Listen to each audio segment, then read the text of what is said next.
Ayer por la noche, el magistrado del Tribunal Electoral del Poder Judicial de la Federación, José Luis Vargas Valdés, quien lleva el proceso de análisis de la impugnación de la elección para la gubernatura del Estado de Puebla, publicó su proyecto final, donde concluye que se debe anular la elección del Estado de Puebla. A través de 2 mensajes en su cuenta de Twitter, escribió: a la sociedad poblana, a la ciudadanía mexicana y a los medios de comunicación, en aras de impulsar la justicia abierta, hago público el proyecto de resolución que he presentado a las y los magistrados de la Sala Superior del Tribunal Electoral del Poder Judicial de la Federación respecto a la elección de la gubernatura de Puebla.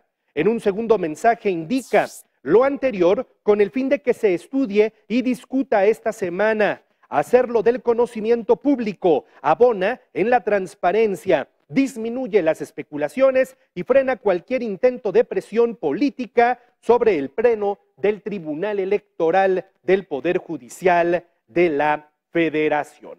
Y bueno, vamos a analizar, vamos a conocer justamente cuáles son los puntos que fueron impugnados y cuál es la resolución de cada uno de estos puntos que analizó, que valoró, que calificó o que descalificó el magistrado Vargas Valdés en este análisis. Voy a empezar en orden, los voy a ir revisando cada uno de ellos en orden. Y por ejemplo, el magistrado Vargas Valdés habla en el primer punto acerca del indebido desechamiento de ampliaciones y pruebas supervivientes.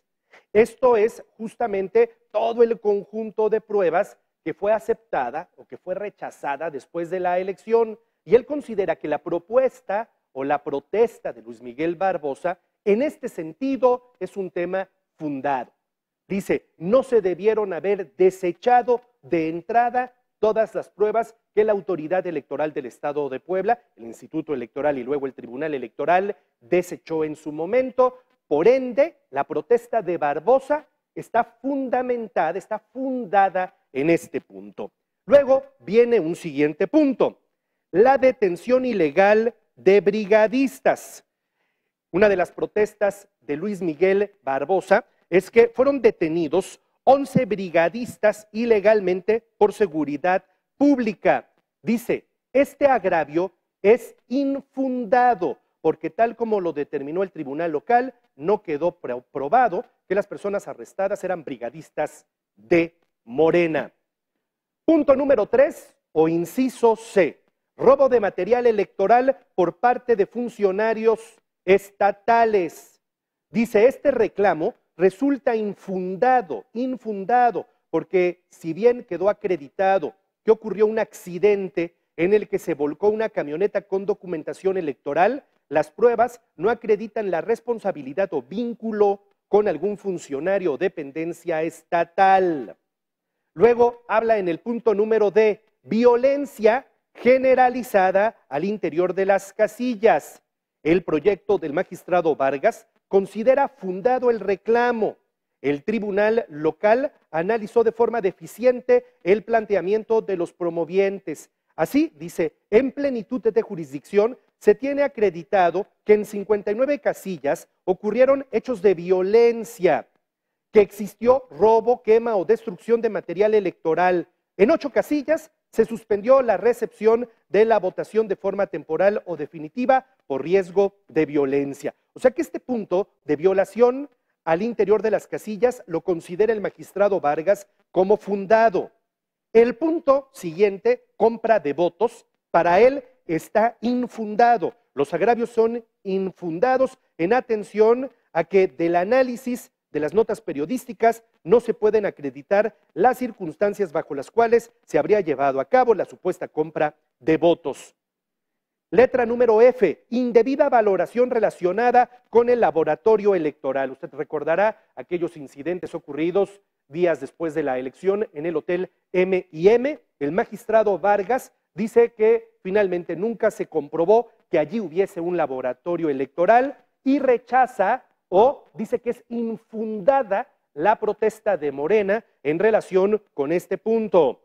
Sustracción de documentos por funcionaria electoral. Este es otro punto que está infundado.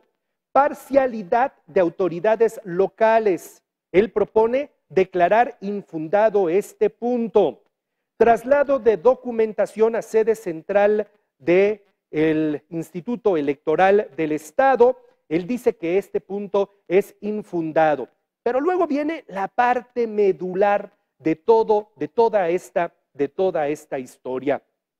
Indebido resguardo de la documentación en la bodega electoral. ¿Se acuerda usted cuando finalmente se determina que se debe contar voto por voto la elección en Puebla y que cuando van a la bodega donde están todos los paquetes electorales, la primera observación que hacen los funcionarios, los simpatizantes, los abogados de Morena es que esa paquetería estaba manipulada? Bueno, finalmente el magistrado Vargas dice que esa protesta es fundada y que entonces este es el punto más delicado de todo el punto que él finalmente está analizando. Y entonces viene finalmente, en la parte final de este estudio, algo a lo que se le denomina ponderación de irregularidades.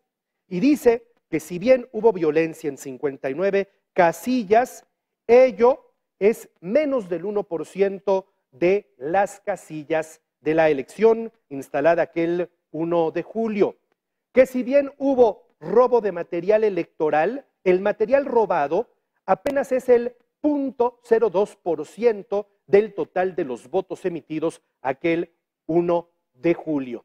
Pero cuando viene a este punto, vulneración de la cadena de custodia, dice que se afectó de manera grave el principio de certeza electoral, por lo cual él propone que se decrete la anulación de la elección a la gubernatura de Puebla. La resolución o este proyecto del magistrado Vargas termina con 7 puntos. 1. Él le propone a sus compañeros magistrados que el próximo miércoles, cuando se reúnan, 1. Voten por revocar la sentencia dictada por el Tribunal Electoral del Estado de Puebla. 2. Que declaren nula la elección de Puebla. 3. Que se revoque la entrega de la constancia de mayoría a favor de Marta Erika Alonso, postulada por la coalición por Puebla al Frente. Me quedo en este momento con el punto 2 y el punto 3. Repito, él propone que se declare la nulidad de la elección y en el punto 3 que se le revoque la constancia de mayoría a Marta Erika Alonso. 4. Que se solicite al INE, ya no a la autoridad electoral del Estado, al INE, que convoque a elección extraordinaria en el entendido de que la jornada electoral extraordinaria deberá celebrarse dentro de los 60 días siguientes a la notificación de la presente ejecutoria. Fíjense nada más, o sea, 60 días.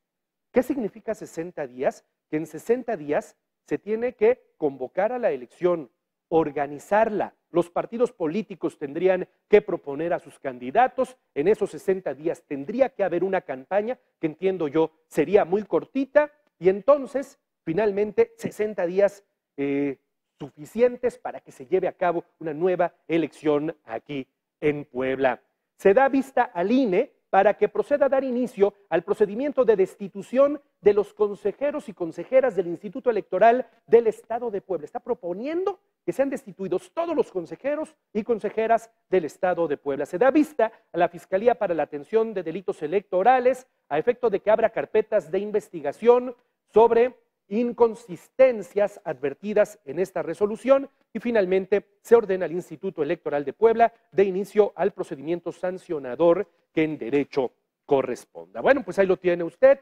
Finalmente es el documento que propone que sea votado el magistrado José Luis Vargas Valdés, que es el abogado ponente, es el magistrado ponente que lleva la causa de la impugnación de la elección en el Estado de Puebla.